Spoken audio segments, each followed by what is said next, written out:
Ben, certain que les montagnais n'avaient pas ce trouble-là, eux autres. Jamais de la vie. J'ai appris bien des choses avec eux autres, mais là, j'apprends ma leçon aujourd'hui. Hein. Oh, en pensant à eux autres, ça passe le temps, me semble, de les voir. Il y aurait bien du fun de voir Ochima après essayer de se démêler. Quand on est passé notre vie comme ça, à courir le bois, on ne peut pas faire autrement que d'y penser tout le temps. Ça a été tellement beau.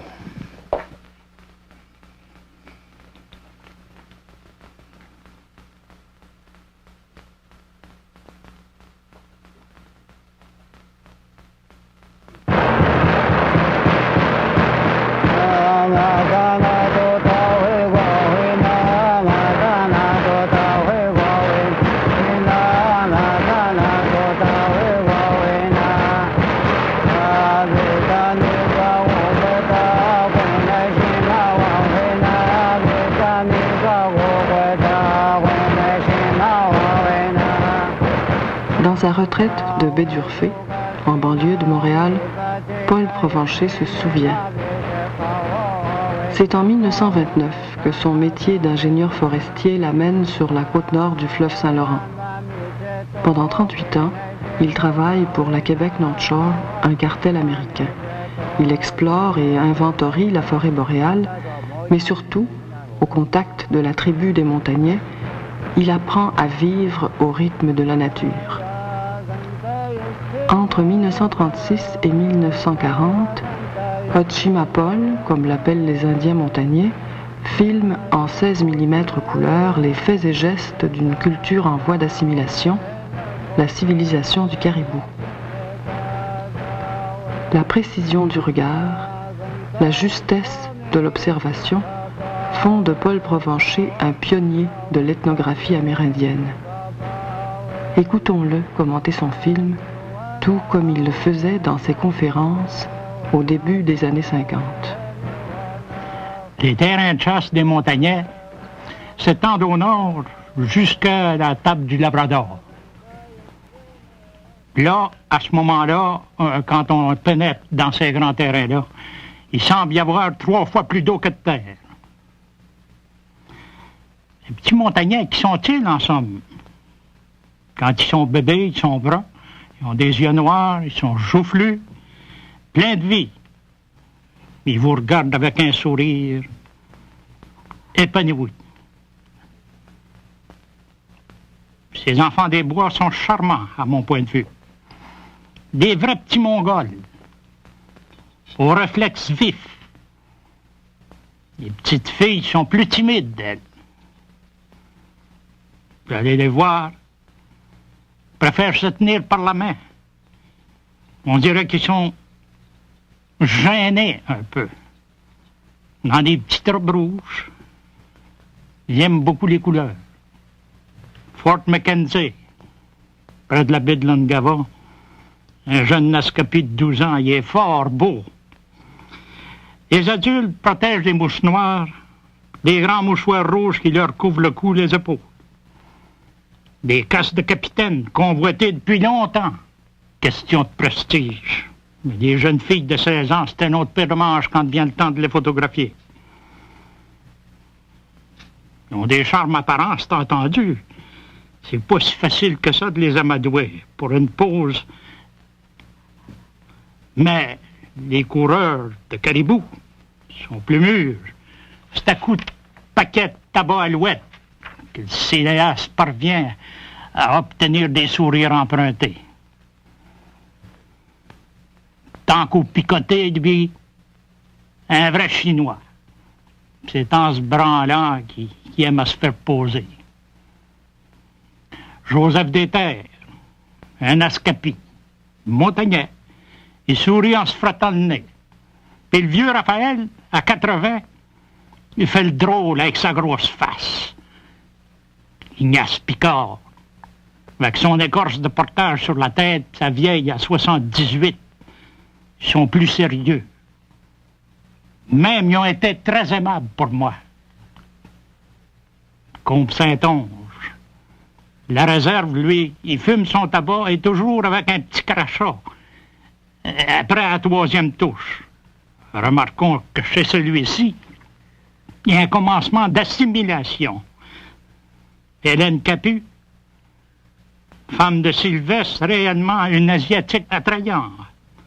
Quand elle souriait, surtout, Sylvestre était fier de sa jeune femme avec raison. La grand-mère Bacon, avec son bonnet traditionnel montagnais rouge et noir, 85, 10 000 plis de face. Sébastien-Saint-Onge, il a incité les vieilles visiteuses de sa maison à sortir pour se faire poser dans leurs plus beaux atours. Anticipant un cadeau, il n'y a pas d'erreur. Les quatre s'en vont, les pattes en dedans. Ils sont tous assis là, dans un sérieux, impossible, qui attendent le grand événement, puis surtout le cadeau. C'est surtout ça. Des sourires discrets. Cécile, 96. Encore la bête demande du feu à sa voisine à 82 ans. Elle manque son coup pour l'allumer. Elle se penche à niveau et dit « Mais donne-moi donc du feu !» L'autre répond « Mais pète donc plus fort, petite vieille. Elle est aussi vieille que l'autre. » D'autres sont arrivés avec leur pipe. Elles aiment le rouge. Ça sentait le pectobre puis l'alouette sur le perron, je vous le dis. Le dimanche, c'est fête. On joue aux cartes, par terre, appuyé sur les talons. C'est pas compliqué. On joue à bataille. L'as bat le roi. Les enfants, eux autres, ils se balancent. Et puis, il y a toujours la vieille danse Makoucham. Qu'est-ce que c'est que le fameux Makoucham, en somme? On se demande. 2 petits pas et un petit saut rythmés au son du tam-tam. Et puis au chant du chasseur. Quand la chasse était bonne, il en décrit les plus petits, puis il remercie le chimento. Tout le monde y participe, ça peut durer des heures de temps. C'est pas difficile à danser, comme vous voyez. On se fait sauter un peu, puis c'est ça qu'est le Makoucham. Il est fait en peau de caribou, le tam-tam, avec 4 dents du caribou. La fille à Tibas avait semé 150 patates pour se faire des frites. C'est la plus grosse ferme montagneuse de la Côte-Nord. Un filet à poissons entoure le jardin à cause des chiens qui viennent arroser les plants de patates. Ça mange de la chiclette de la Côte-Nord. Un filet à poissons entoure le jardin à cause des chiens qui viennent arroser les plants de patates. Un ouvrage d'homme. Pour le lassage, on se sert de la babiche de caribou. Mais en hiver, c'est des peaux de caribou ou en orignal, puis tandis que le printemps, ce sont des peaux de loup-marin, parce que ça fait des bottes qui sont plus étanches. C'est au milieu de juillet qu'on aperçoit tout à coup des Indiens qui arrivent avec des petits paquets sous le bras, fourrure. Ils s'en vont chez Wilfrid Gallienne, au magasin général, qui était le traiteur, pour y pratiquer le troc. Puis après ça, on se dirige tout de suite au hangar à provisions. Quand ils en sortent du hangar à provisions, c'est avec toutes sortes de... Ils se dirigent chacun vers son cabanage. Les provisions sont empaquetées dans des sacs de toile. Plus fort. Faut pas que ça cède. Faut pas que la farine se répande. La farine en sac de 60 livres, ça prend 1 verge carrée par sac. C'est de la bonne toile à tente, comme on voit. Ils sont cousus en fil à saumon, avec des grandes aiguilles à poche. On laisse excéder dans les coins 2 petites oreillettes, comme point d'attache pour la ligne à morue qui sert pour le portage. Vous voyez? On ne sert pas de lanière de cuir. C'est de la ligne à morue qu'on se sert. 60 livres, une verge carrée de toile. Les Indiens, eux autres, profitent des transports par camion autant que possible avant de prendre les canaux. Des provisions pour un an avec sa famille, là. Ça ne dérange pas. Puis des charges de 400 livres, ça, c'est des charges à boc color. Imaginez donc, un vrai cheval. Des charges en moyenne, ça pèse à peu près 150 livres. Mais ça, c'est des gars forts comme boc color. Des canaux de 18 pieds, ça pèse 75 livres. Quand ils sont secs, eux autres transportent ça, ils s'en vont au petit trot. Vous avez déjà vu la bosse du canot? La voici. C'est un coussin de chair macérée qui se développe sur le coup de la grosseur du poing dû à la pression de la bord du canot. Le portageur que ça, vous savez, chez les Indiens montagnais, il en est fier. C'est une marque de commerce, ça, qui attire les yeux des jeunes filles. Parce que ça va être des bons maris qui vont rapporter des provisions. Et si Sylvestre charge sa femme, et puis il attache le bébé à elle, au moyen d'un veston de laine, puis il y va, vous savez, assez fort, puis assez rudement, à mon point de vue, toujours. Je sais pas comment est-ce que c'est qu'elle prend ça, elle, mais la petite, elle adore ça, dans le rumble seat en arrière, en se faisant pétacher les pattes. Puis le jeune en avant, lui, ou en arrière, là, avec une petite chaudière de graisse de 5 livres. Ça commence à portager, vous savez, quand ils sont jeunes. Puis le bonhomme, le restant de la maisonnée sur le dos, avec son grand chien maigre. Puis ainsi de suite, on les voit passer avec des charges extraordinaires. Ignace Picard, avec sa petite vieille de 78. Pour les reins, elle, c'était une boîte carrée. Puis le chaudron de bine accroché dans le coude, et puis essaye de me suivre si t'es capable. Quand je les ai vus venir, je regardais venir ça, les colors, la deuxième a juste qu'un pot de chambre. Je me demandais, naturellement, ils n'ont pas les toilettes à l'eau. Ben souvent dans le bois. Puis toutes les femmes portages. La grande route du Nord, c'est elle. La Manicouagan. Elle est austère, la grande Manicouagan. Elle est dure, comme on voit. Mais elle a du caractère. Les feux de forêt ont certainement laissé leur marque ici, si on en juge par les pousses de trempe qu'on voit un peu partout. L'Indien, lui, il voyage à l'aise, il s'accroupit sur ses talons dans le fond du canot pour avironner, baisse ainsi son centre de gravité de telle façon qu'il n'y ait pas de danger.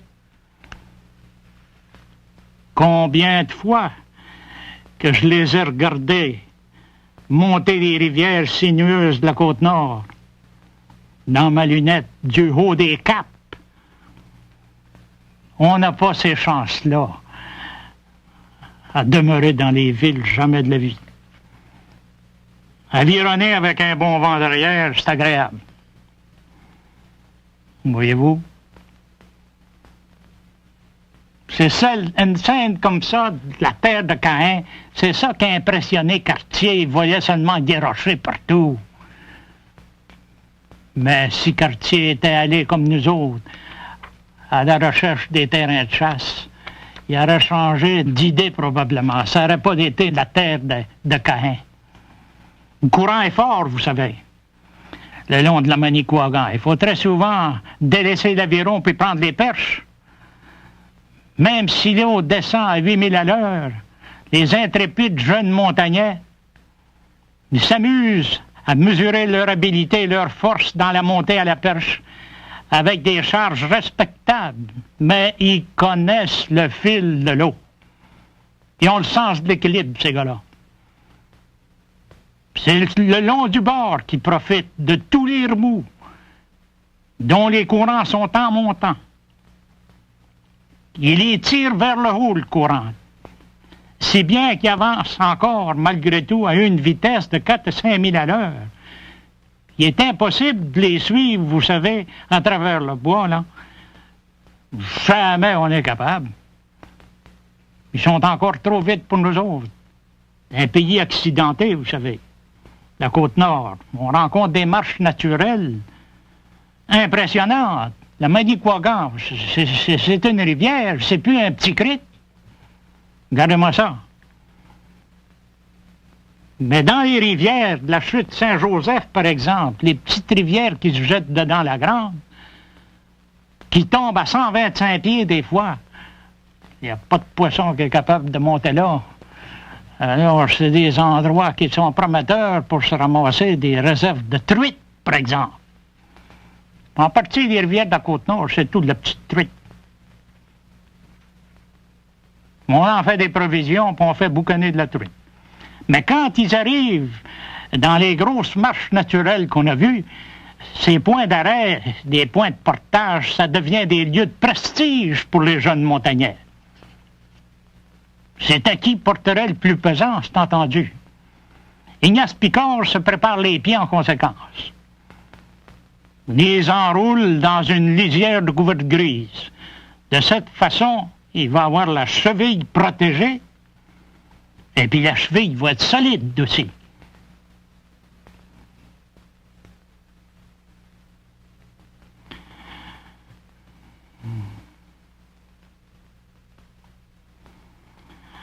Vous voyez, des jeunes qui ont pris des charges intéressantes, c'est pour impressionner leur blonde, probablement. Des charges de 250 livres, certains. Un canot, c'est chargé comme un chapeau de paille. Puis ça s'en va dans le bois, ça part en courant, puis on les perd de vue. Simon Jourdain et sa femme choisissent un endroit sec pour se tenter. On place un peu de branches de sapin comme plancher. Ça, c'est pour empêcher le sable de pénétrer surtout partout dans le neige puis dans les aliments. Les montagnards, vous savez, des gars pratiques qui achètent la toile à la verge, puis ils se font leur tente eux autres mêmes. Des tentes rondes, c'est plutôt rond, leur tente. Quelquefois, il y en a qui ont pris l'habitude de donner une hauteur de 4 pieds. Ils ont dû voir les tentes que je me servais quand j'allais dans le bois, moi. Alors, il y a 4 pieds, ils se sont aperçus que ça leur donnait l'avantage de s'asseoir comme il faut dans le fond de la tente, sans être obligés de se tenir à 4 pattes. La porte consiste en une toile qui pend dans l'ouverture. Le cadre, ça consiste dans 2 perches enfoncées dans le sol. Les côtés de la tente étaient roulés alentour. C'est ça, en une toile qui... C'est des petits poils de tôle. Pas des poils en fonte, des petits poils de tôle. Ils se font eux autres mêmes. C'est pas un type qui est très exubérant. Elle n'est pas pensée dans une vieille lime. Il trempe lui-même. Avec un manche spécial pour s'adapter à la main. Et puis on voit Joe Benoît, qui est en train de se faire un canot pour son petit gars. Les fûts de raquette aussi. C'est tout fait, ça, au couteau-croche. C'est l'outil par excellence. Les toboganes, ben, les 2 planches des toboganes sont dolées au couteau-croche et cousues côte à côte avec un tendon de caribou. Joe Benoît a de l'air d'être satisfait de son œuvre, lui, avec son aviron peinture en verre.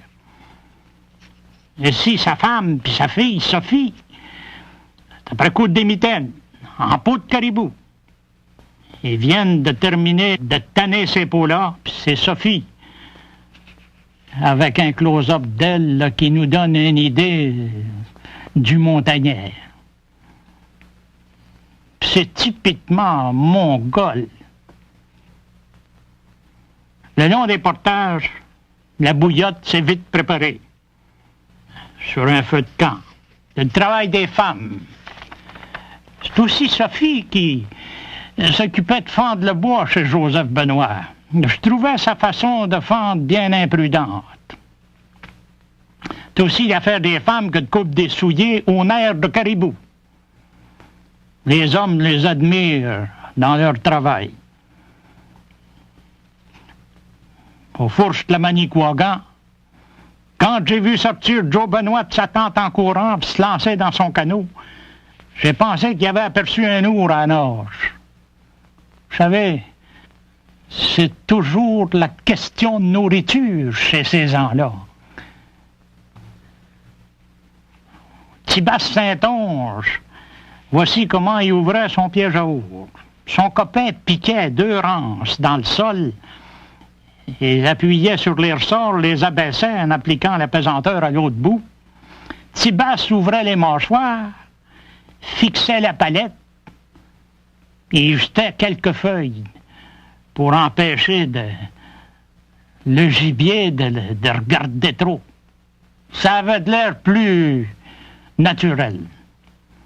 Comme à pas, il se servait de poisson faisandé enveloppé dans une écorce de bouleau. J'ai rencontré Henri Pitligan en 29. Il se servait d'un fusil à baguette de 36 pouces de canon pour faire la chasse. C'était pas rapide, mais il était bon tireur à bord de ça. Le coup portait, vous savez. La cache temporaire de Joseph Benoît, c'était rudimentaire, comme on voit. Des vieilles toiles de canot qui cachent les poches de farine. Pour faciliter le grillage des petites plumes des canards au feu de camp. Les montagnaises ne vident pas les canards immédiatement. Oh non. Félix lui sert d'un bâton. Il leur rentre ça dans la gorge pour un pied de long, puis il s'en sert comme un manche. Faire rôtir la peau à son aise, à distance. C'est ça qui est intéressant. Il y a un grand manche, il n'y a pas de danger qu'il se brûle le bout des doigts. Toutes les plumes sont rôties. C'est à ce moment-là qu'il fait sa fameuse chirurgie. Voilà. En le débitant, les plumes sont toutes enlevées. Tiens, il dit, je viens de trouver la musique. Il enlève ça, puis il souffle là-dedans comme si c'était un canard qui criait. Il a enlevé les os du poitrail, puis il laisse seulement la chair puis la peau. Alors là, avec un bâton pointu, il la transperce. C'est une façon pratique. Il n'y a pas d'os à traverser. C'est rien que de la peau puis de la chair. Quand c'est bien enfilé là-dedans, il plie le cou. Et à ce moment-là, il va ajouter dans le bout qui va dépasser toutes les petites bites, les morceaux de soie comme le cœur, le gésier, l'enveloppe du gésier, le foie. Oh oui, un vrai shish kebab. Voyez-vous? Là, il fait rôtir ça tranquillement, à peu près pendant 45 minutes. Puis il rajoute du sel puis du poivre au goût. Ordinairement, c'est pas grand poivre. Chez les Indiens, c'est surtout du sel. Mais 45 minutes, vous dites, c'est un peu long. Ah oui, mais pour eux autres, le temps. Il n'est pas question de toujours avoir la montre après regarder l'heure. En septembre, vous savez, le meilleur moyen d'empêcher les mouches à verre de pondre dans la viande, c'est de la submerger dans une saumure. On avait tué un orignal. Félix va nous faire manger du steak d'orignal en mettant du sel boucané dessus. La première fois que je voyais utiliser du sel boucané. Mais Félix, en somme, il connaissait son affaire. C'est agréable au goût, certain. Eux autres, les montagnais, font sécher puis boucaner leur viande. Ils la pendent au-dessus du feu, assez haute. Une fumée de bois dur pourri. Ordinairement, c'est du boulot qu'on prend. Parce que des souches de pourri, de bois de résineux, ça donne un goût amer à la viande. Ce qui n'empêche pas, cependant, les mouches d'y aller. Les mouches à verre, c'est là qu'est le problème, vous savez. Cette année-là, en passant aux fourches de la Manicouagan, je m'étais arrêté voir Joe Benoît pour échanger quelques provisions avec lui pour de la viande d'orignal boucanée. J'avais appris qu'il y en avait par d'autres Indiens que j'avais rencontrés. Je lui avais bien spécifié, écoute Joe, je veux pas de la viande dans laquelle c'est plein de verre, ça. Ça l'a fait rire, le bonhomme. En tous les cas, essaye là, il dit, tu vas voir. Je l'ai essayé devant lui pour te montrer. Tout d'un coup, il n'aurait eu. J'aurais pu critiquer, puis choisir, puis les ouvrir, les tranches. Mais ça avait l'air d'être correct pas mal. J'ai goûté, c'était bon. J'ai conclu le marché, j'ai dit, OK, Joe, ça va faire. Je m'en vais te donner du sucre pour tes bébés. Et puis du sel, si tu as besoin un peu de sel. Du canage, tiens, j'ai quelques canages. Moi, je monte sur la rivière, et puis ça me prenait de la viande boucannée, j'ai pensé à toi. Joe Benoît, un vrai Mongol. Oh, yeah. Un bon gars. Un bon montagnard. Dans le portage de la traverse, j'ai rencontré Ignace Picard. Il était en train de préparer une bouillotte. Il avait envoyé sa petite vieille ramasser des bleuets. J'ai mangé du canard. Quand la petite vieille a vu Ignace préparer le repas, elle a dû dire au Chimopol, il va en prendre pour sa pilule, le sortait. Il regardait ça, puis en tous les cas, c'était bon. Sylvestre Capu, avec sa femme, c'est le hamac dans les wigwams puis dehors. Ordinairement, on leur met un coton à fromage sur la figure des petits pour pas que les maringouins les piquent trop dans ce temps-là. Il y avait 4 enfants, Sylvestre. Des cabanes à suer. Toutes les maladies chez eux sont traitées par la cabane à suer. Les racines que les sauvagesses, que les Indiennes déchirent avec leurs dents servent de ficelle pour attacher les pièces de la cabane. Bien charpentées comme ça, recouvertes. Les Indiennes déchirent avec leurs dents servent de ficelle pour attacher les pièces de la cabane. Ils ont eu soin de s'introduire en dedans en faisant bien attention, parce qu'il y avait des pierres qui étaient chauffées au rouge dans le milieu.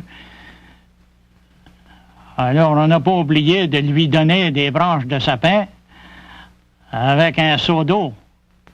Hein? Il était malade vrai, il en a presque perdu connaissance. Il se passe dans la vie d'un montagnais. En été. Hey, j'ai dit, Wapistan, qu'est-ce que tu fais là? Il dit, je mange des graines de cormier. Il dit, mes provisions, ils passent pas. Ben, j'ai dit, ils vont passer, là, tu peux être certain, à grand poignet de cormier. Ah! Il dit, regarde au Chimopol dans la montagne, là, il dit, là, les caribous. Les ravages de caribous. Wapistan, suivi d'Arthur Langlois, traînaient leurs canaux respectivement. Mais ça veut pas dire qu'ils prennent pas le temps de fumer une pipe de temps en temps, vous savez. Ouais. C'est Wapistan qui décide. Charge sa pipe. J'en ai profité pour prendre la figure de Wapistan. Il m'intéressait. Un bon vieux montagnais. Un vrai porc-épic. Il savourait avec délice son tabac canadien. Et puis, reluquait dans les alentours avec des sens alertés. Je lui ai demandé pourquoi pas chercher à les poursuivre maintenant. Le temps est trop clair, puis il fait trop sec. Il dit, il voit nos ombrages, puis entend le bruit de loin, puis le vent est pas bon. C'était bien logique. Tandis que ce temps-là, Arthur faisait le fond. Un fond du feu pour mettre la chaudière à thé en place. Les écorces de bouleau. Mais ils sont rares, cependant, les montagnais qui se servent de chiens comme ça. Les chiens traînent. Nous autres, on s'en servait plus que pour eux autres. Une fois, j'ai accompagné Sylvestre Capu, puis Tophile Riverain à la chasse. À ce moment-là, il avait abattu un orignal. Il était en train de le sortir du lac. J'ai jamais vu des hommes aussi forts de ma vie. Un orignal, vous savez, ça pèse pas loin de 1000 livres. Réussir à traîner à la raquette, puis de la neige aux genoux en arrivant au lac, une telle masse de chair, je me suis passé dans l'idée que c'était pire que des tracteurs. Regardez-moi donc ça aller. Tiens, ça prend-il des gens qui sont forts? Parlez-moi-en. Ah! Quand on avait l'avantage de rencontrer des Indiens dans le Nord, on achetait d'eux autres des jarrets d'orignal pour se faire des souliers mous à une seule et unique petite couture aux orteils, par exemple, vous voyez?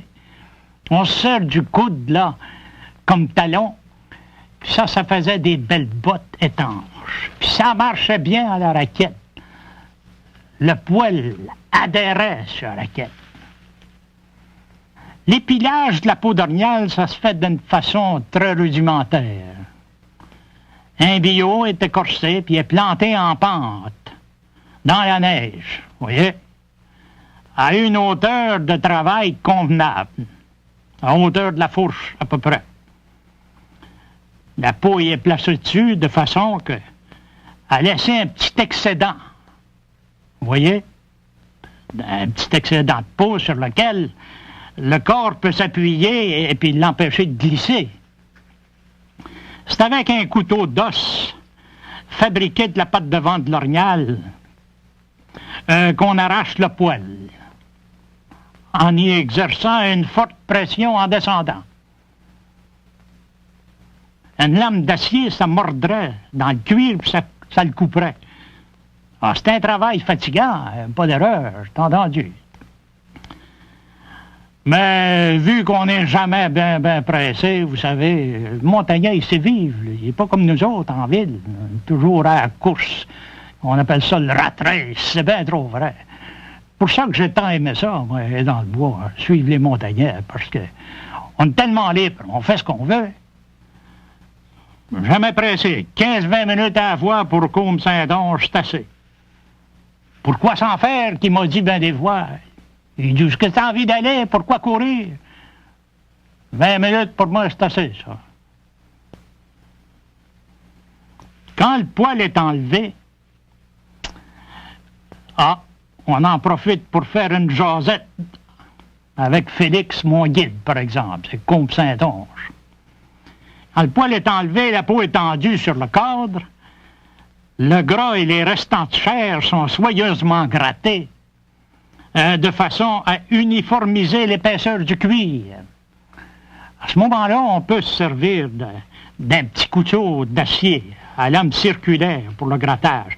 Mais attention, mes amis, il ne faut pas faire des coupures dans le cuir, il ne faut pas l'oublier. Dans la famille de Côme, on a de la considération pour la grand-mère, qu'à 86. Pas moins de 3000 plis dans la figure. Elle se marche avec une canne. Elle est toute ridée. C'est elle qui donne la touche finale à la peau. En somme, c'est un petit grattage. Oui, bien plus qu'un petit... que ça peut être bien utile, je pense bien. C'est symbolique. C'est plutôt symbolique que d'autres choses pour moi. Ça montre néanmoins un beau geste humain et puis de respect qu'ils ont pour les vieux. Ça m'a fait plaisir de voir que ces gens-là, ils ont une belle humanité. Ils savent s'en servir. Bastien Tirniche, quand la peau est encore humectée, était prête pour le tannage, la première étape consiste à étirer la peau à son maximum. Bastien et sa femme sont agenouillés sur les branches de sapin au dehors. Ils ont pris les bords de la peau et ils l'étirèrent à leur force par secousses saccadées, en la tournant graduellement. C'est dur pour les jointures, comme a mentionné Mme Tirniche. Ça donne que c'est dur pour les jointures, imaginez donc. La peau est alors placée sur le cadre et enlacée sur le pourtour par une ligne à morue à toutes les 2-3 pouces, que l'on étire aussi raide que possible. Comme une peau de tambour, pour ainsi dire. On la laisse ainsi gelée. On a beau tirer, il n'y a pas de danger, ça ne cassera pas. La peau d'orignal, vous savez, la peau de caribou, c'est dur. On la fait dégeler, et puis on la replace de nouveau sur le coude pour subir un deuxième traitement, puis même un troisième. C'est résistant. À ce moment-là, finalement, on apporte le bois pourri pour le boucanage puis le tannage. On écrase les gros morceaux de bois pourri provenant des vieilles souches de bouleau. Parce qu'on dirait que dans les écorces de bois pourri-là, il n'y a plus d'acide tannique dedans. On pulvérise littéralement le tout dans une poudre pour empêcher que le feu prenne dans les gros morceaux et puis que ça se prépare au pauvre. Il ne faut pas les brûler. Puis, en dernier lieu, on va au poêle, on apporte les tisons rouges, on le place dans le milieu de la cabane, on saupoudre le bois pourri dessus. La fumée dense remplie d'acide tannique la peau. Sylvestre a tué son caribou, il s'en approche, puis il le rachève avec 2 coups de tête de hache. Théophile, qui l'accompagne, prend son couteau et lui tranche la gorge. Ah, les voix commençaient à s'abreuver dans le sang. J'ai commencé à avoir le cœur gras quand j'ai vu faire ça. Théophile exhibe la tête, puis Sylvestre, lui, traîne par les narines et par une patte jusque vers le rivage, pour qu'il soit un peu en pente. Faciliter la première panse. Et puis, il en vide le tiers, puis il pique ça derrière du caribou. Puis il draine le sang dedans avec sa main, pour remplir ce qui avait été enlevé de nourriture à moitié digérée. Le sang du coffre, ça en fait pas mal, vous savez. Il brosse ça avec sa main. Ah, vigoureusement, il brosse tout ça. Il avait la main verte, rouge, toutes les couleurs, puis il montre ça. Et il dit 25 livres de confiture au Chimapol. Il appelait ça de la confiture quand on pense. 3 têtes de caribou sont placées sur la neige en attendant. Félix s'approche d'elle, puis il s'apprête à fendre le crâne d'une d'elles pour en sortir la cervelle. Oh, c'est entendu qu'à la hache, c'est un ouvrage dur. C'est pas une tâche facile, puis une scie à viande, ça aurait été certainement mieux qu'une hache pour faire cet ouvrage-là. Enfin, il réussit cependant. On serre la cervelle de caribou dans le tannage des peaux, afin d'assouplir le cuir. Chez les montagnons, on ne mange pas de la cervelle. Wapistin a mal au cœur à manger de la cervelle. Et puis il mangeait toutes sortes d'autres choses à la place, puis ça lui faisait pas mal au cœur.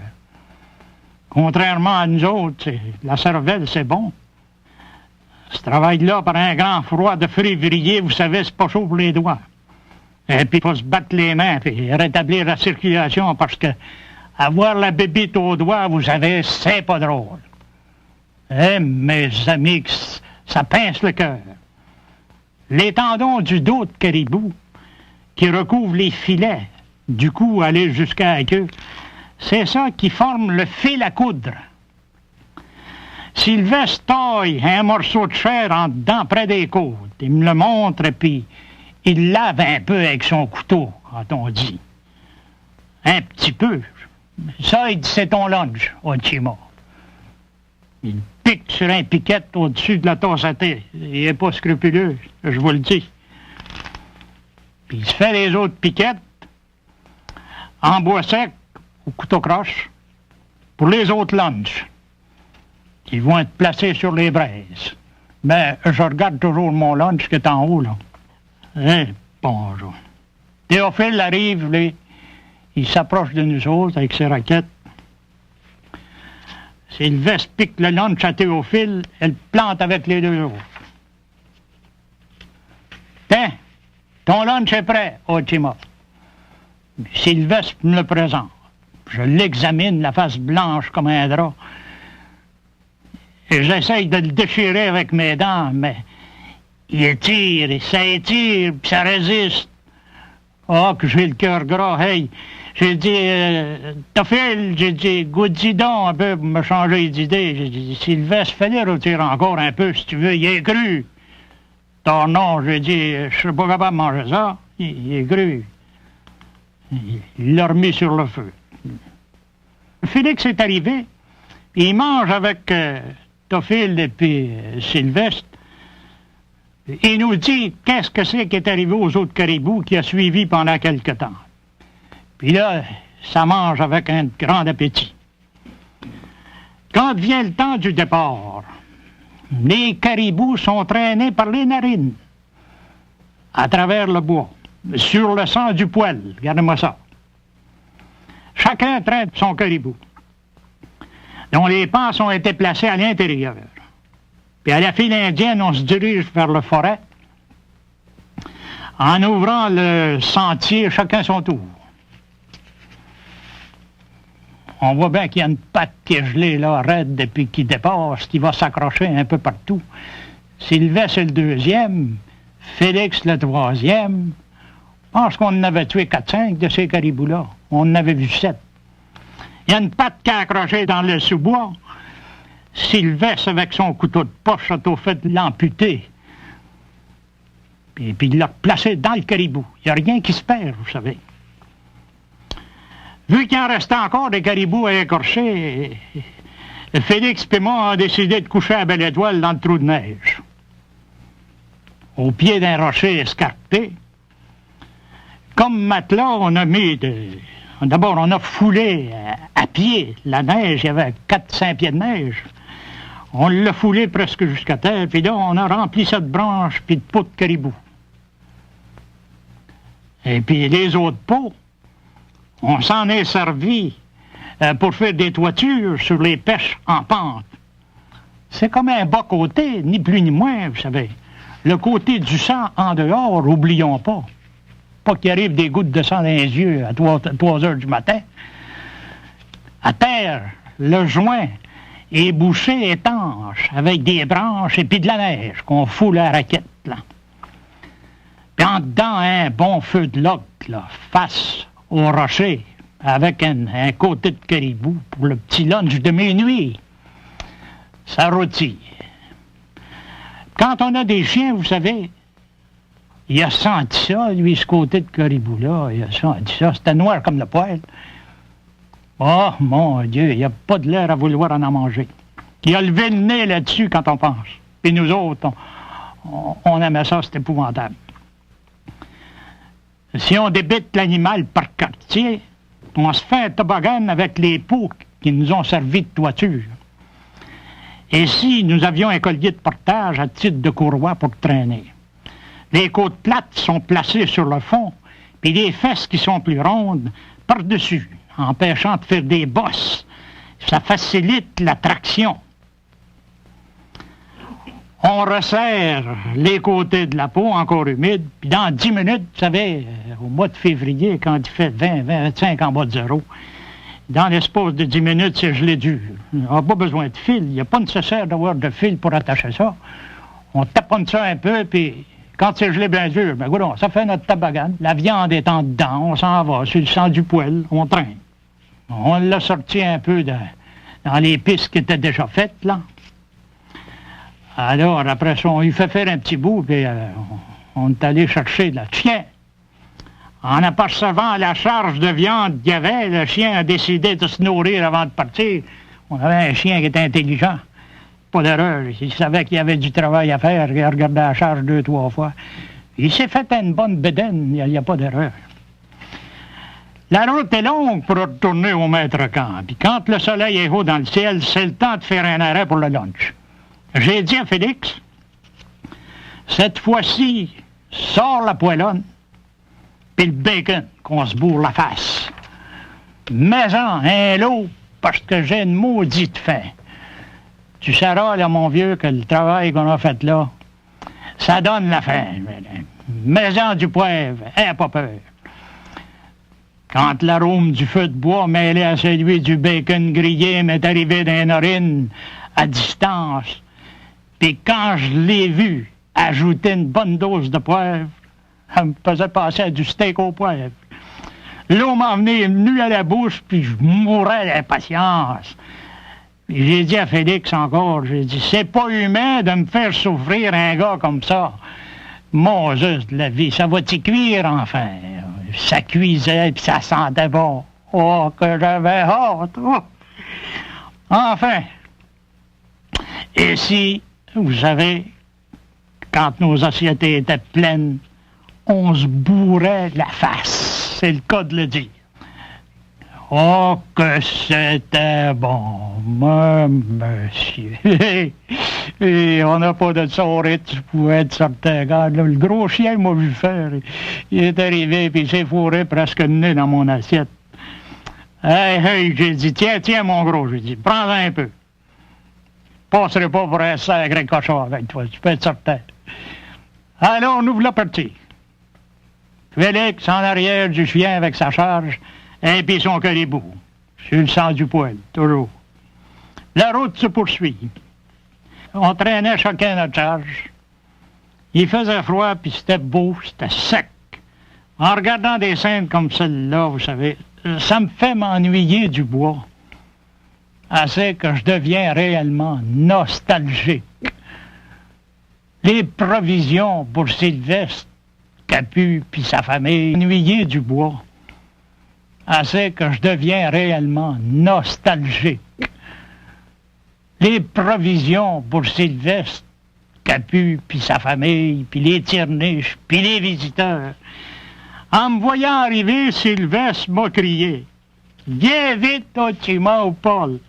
Viens vite, t'as faim toi aussi. J'ai de quoi de bon pour toi. » J'ai de quoi de bon après avoir vu comment il préparait ses repas. Je m'en doutais.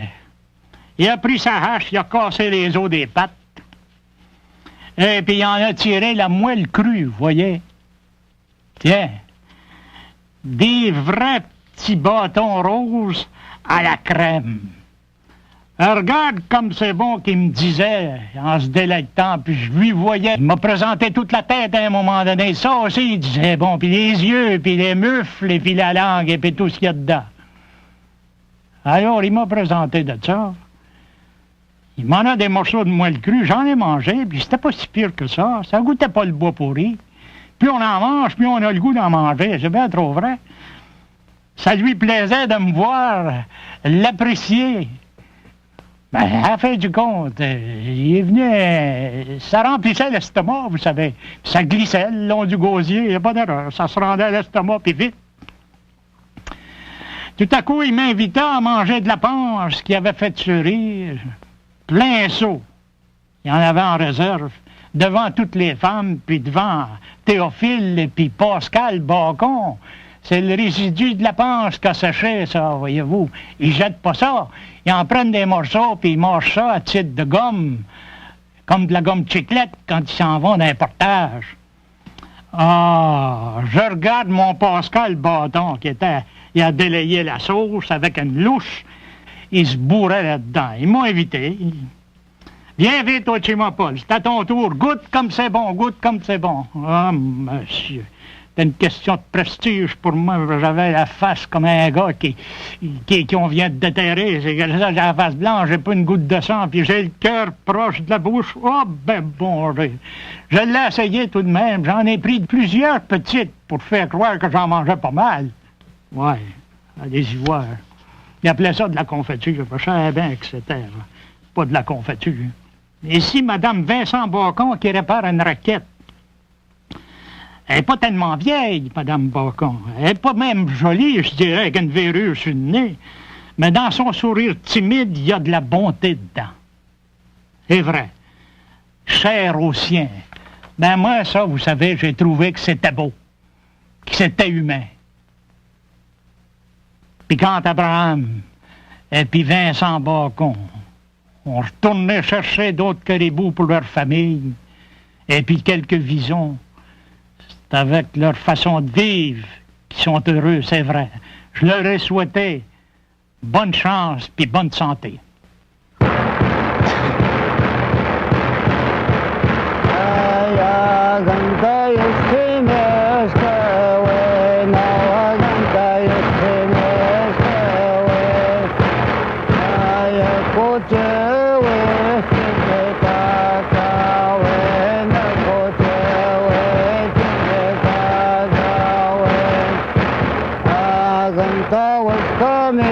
Chicago.